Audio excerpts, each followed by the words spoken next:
Buenas tardes, mi nombre es Lorena Durán, soy estudiante del primer trimestre de Psicología de la Universidad Bicentenaria de Aragua, de la asignatura Filosofía de la Psicología del tutor Félix Patiño. En esta oportunidad les voy a hablar acerca de los principios básicos de la psicología desde el enfoque filosófico. Para hacer una introducción cortica al tema, no es más que conversar acerca de todas aquellas corrientes que han permitido dar una explicación lógica de lo que ha sido la conducta y el aprendizaje del ser humano a lo largo de nuestra existencia, desde dos variantes muy importantes que son la psicología y la filosofía. El empirismo. Su principal precursor fue John Locke, quien era un médico y filósofo inglés, sustentó la idea de la experiencia como origen del conocimiento. Negó que la verdad absoluta fuese algo alcanzable, se contrapuso al racionalismo y aportó que los sentidos son o eran las vías de aprendizaje para el ser humano. Rechazó el conocimiento adquirido por el método científico. Sostuvo que para adquirir los conocimientos se debe utilizar la razón y que solo a través de ella se podría descubrir las verdades absolutas. George Berkeley, que fue uno de los que los acompañó en esta travesía, fue un obispo y filósofo irlandés.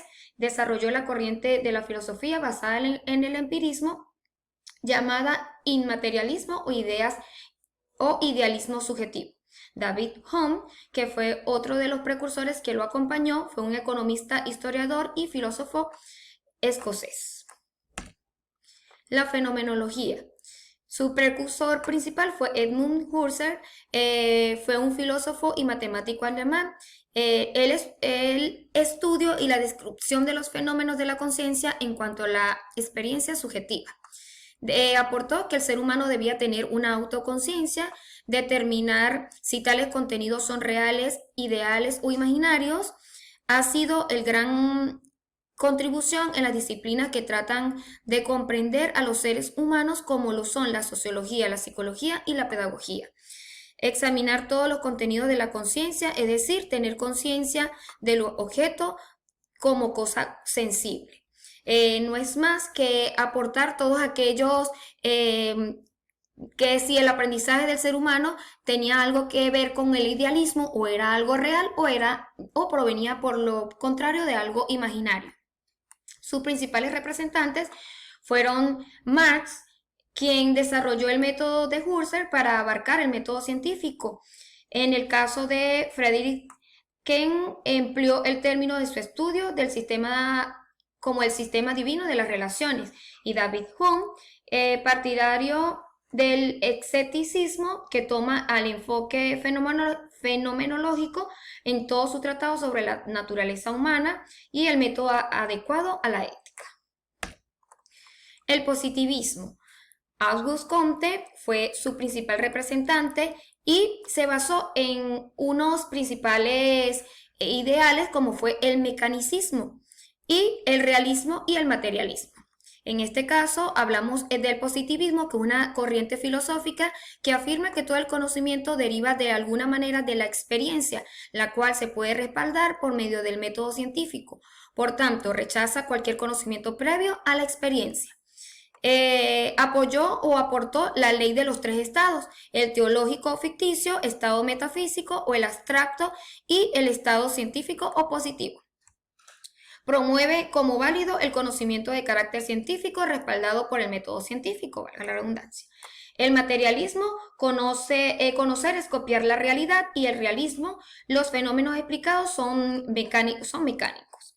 En el positivismo se basa en que los hechos empíricos son los que fundamentan el conocimiento y se debe ser explicado tanto a las investigaciones científicas como a las humanistas.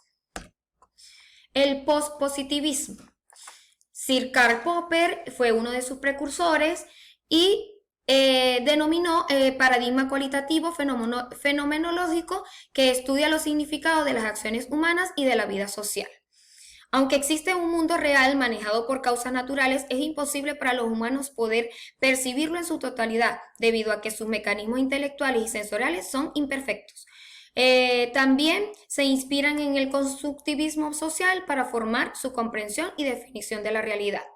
Se enfocan los rasgos, a explorar los procesos en profundidad y los significados que se extraen de los datos. Sus procedimientos eran inductivos, analizan múltiples realidades subjetivas y no tienen secuencia lineal. Y su fortaleza fue profundizar en los significados, riqueza interpretativa y la conceptualización de los fenómenos. Perdón. El constructivismo. El constructivismo, como ya sabemos, sus precursores fueron Vygotsky y Jean Piaget. Fueron los autores que originaron y propiciaron esta teoría durante el siglo XX. Es un modelo que indica que el conocimiento de la persona o que adquiere la persona se debe a que él mismo es partícipe de crear su propio aprendizaje. Lev Vygotsky estudió la influencia que tenía el entorno en el medio social y Jean Piaget se enfocó en valorar cómo las personas crean sus mapas mentales relacionando todo lo que les rodea. En esta oportunidad también les quiero hablar acerca de mente y pensamiento, relación dialéctica, esencia y apariencia y los principios básicos del conocimiento de lo real. Mente y pensamiento. ¿Qué es mente? Mente es el conjunto de capacidades cognitivas que engloban los procesos como la percepción, el pensamiento, la conciencia, la memoria y la imaginación. Sigmund Freud dividió la mente en tres partes: consciente, subconsciente e inconsciente. De este modo, la forma que tiene el individuo de recordar o suprimir la información depende del lugar donde la almacene. Por lo tanto, el pensamiento es la capacidad que tiene la persona de formar ideas y representaciones de la realidad en su mente, relacionando unas con otras. No es más que un dualismo. ¿Por qué un dualismo? Porque la mente es la que ocasiona o da paso al pensamiento, es decir, deben ir juntos para poder crearse el uno o al otro. Entonces, es decir, no pueden estar por separado porque quien propicia el conocimiento, el pensamiento como tal, es la mente. En cuanto a la relación dialéctica de esencia-apariencia, la esencia no se muestra y en su lugar surge la apariencia. El pensamiento aristotélico reinterpreta la esencia como la naturaleza propia de cada cosa. Esto quiere decir que la esencia es lo que caracteriza a la persona, lo que tiene la persona no se puede observar porque está por dentro de ella y es lo que hace que la persona se exprese o reaccione en un momento determinado, mientras que la apariencia es todo lo externo, todo lo que la persona puede expresar en un momento determinado, pero lo expresa mediante la esencia que lo caracteriza como tal. Los principios básicos del conocimiento de lo real. Es un intento racional de buscar la explicación de los fenómenos que se presentan en la naturaleza. Se manejan diversas teorías o métodos en la actualidad, como son la magia, la religión, la filosofía y la ciencia. En la magia, nuestros ancestros realizaban una serie de rituales para evitar, por así decirlo, desastres naturales. En cuanto a la religión, este surgió mediante la magia y el tabú, es decir, que se debía a tres variantes, que era el panteísmo, que era una teoría donde la persona creía en muchos dioses. El politeísmo, todo en la tierra era Dios, y el monoteísmo, creencia en un solo Dios. En cuanto a la filosofía, es un intento racional de explicar los fenómenos que se presentan en la naturaleza, y la ciencia es un conocimiento ordenado de los fenómenos naturales y las relaciones entre ellas. Les presento mis referencias bibliográficas.